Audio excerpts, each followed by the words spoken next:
થઈ ગઈ। વરસાદના માત્ર 4 ઝાપટા પડતા જ વીજળી ગુલ થઈ ગઈ। આખી રાત વીજળી બંધ રહેતા ગ્રામ પીપર તથા આસપાસના વિસ્તારોના નાના બાળકો, વૃદ્ધો અને બીમાર લોકો ખૂબ જ પરેશાન થયા।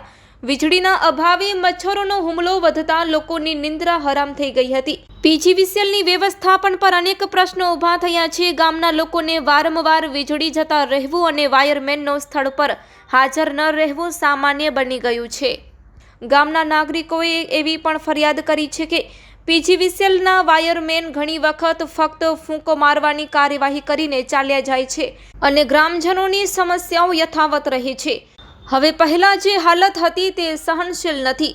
ગ્રામ પીપરના નાગરિકો માંગ કરે છે કે તાત્કાલિક વીજળી પુનઃ સ્થાપિત કરવામાં આવી, જવાબદાર વાયરમેન અને અધિકારીઓ સામે યોગ્ય કાર્યવાહી હાથ ધરવામાં આવી।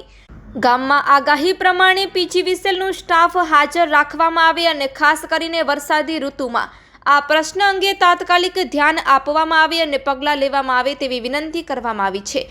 Report by Adam Notiyar, Kutch care news bureau chief, Lakhpat taluka.